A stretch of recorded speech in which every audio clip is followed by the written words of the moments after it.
Today we're going to prove some important theorems on the subsets of a quadrilateral.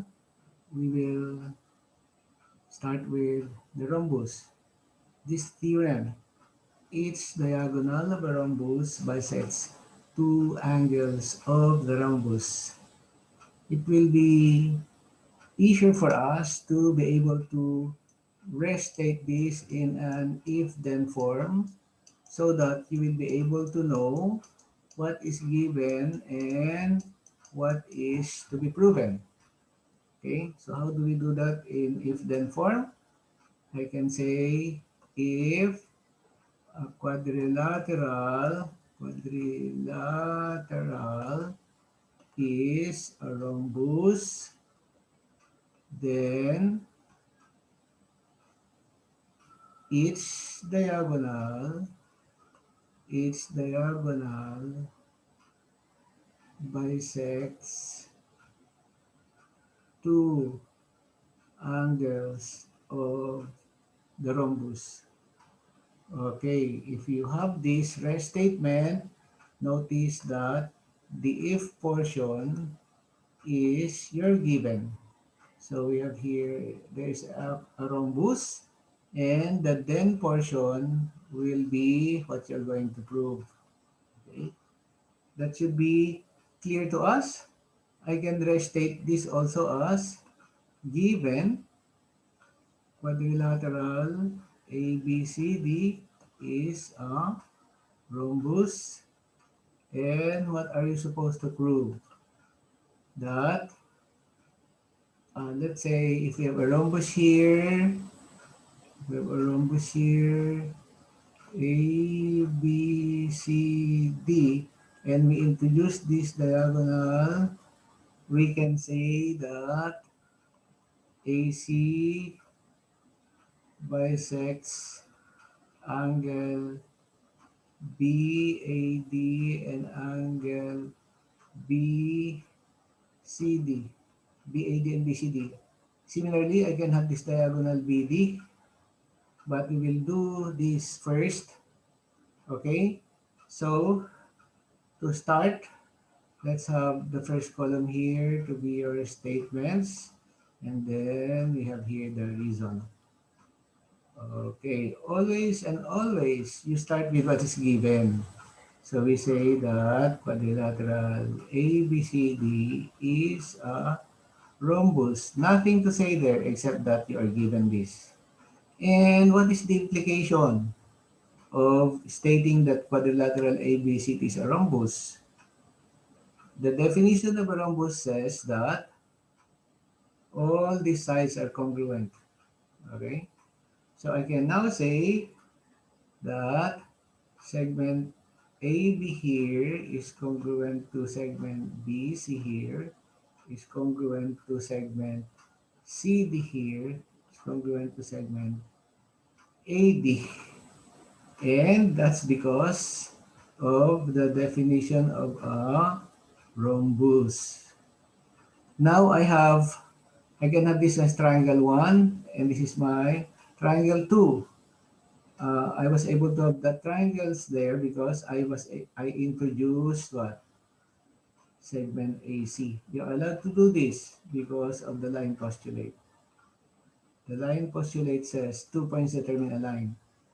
And if I have that introduced, I can now say that AC is congruent to itself because of reflexive property of congruence.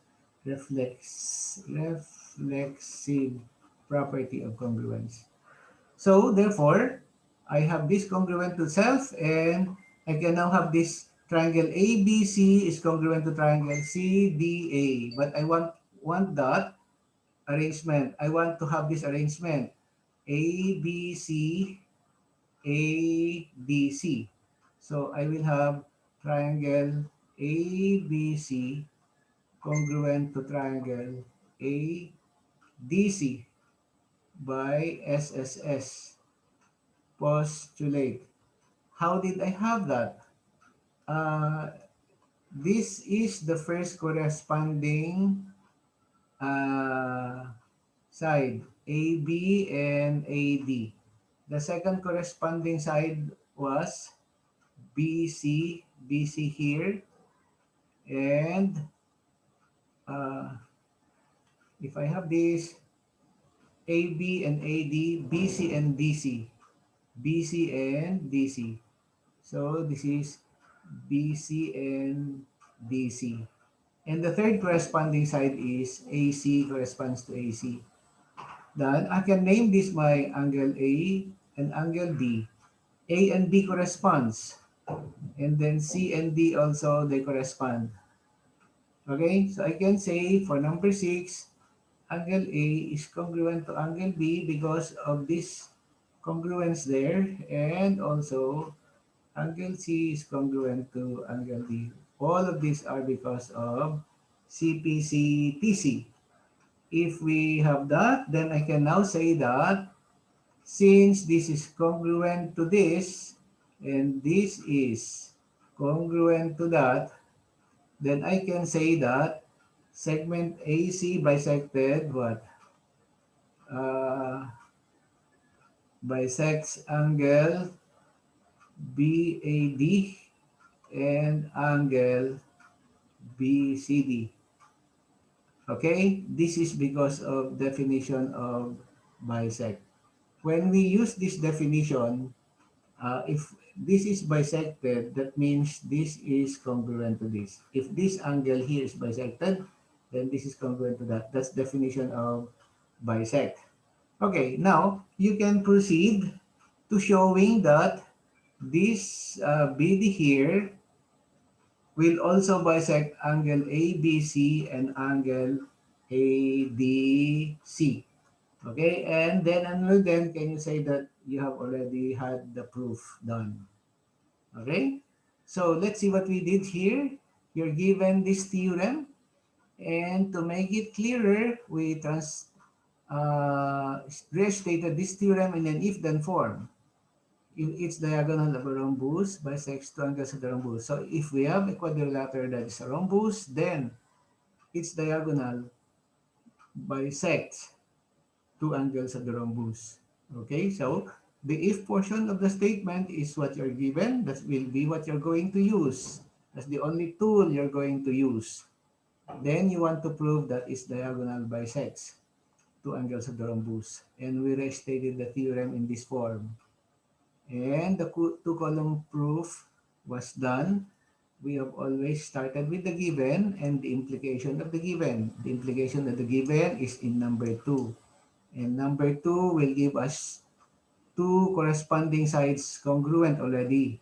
We needed the third side, so we had this segment AC here drawn. And it's congruent to itself by reflexive property of congruence. Then, our goal is to have, number 5, to have two corresponding triangles congruent, ABC and ADC. Okay? And then, if they are congruent, then the corresponding parts should be congruent. That's why we have number 6. And since this is the one that we arrived at, it split the two angles there, then we concluded that segment AC bisects the two angles. And then we said that you can continue proving the next diagonal in similar manner.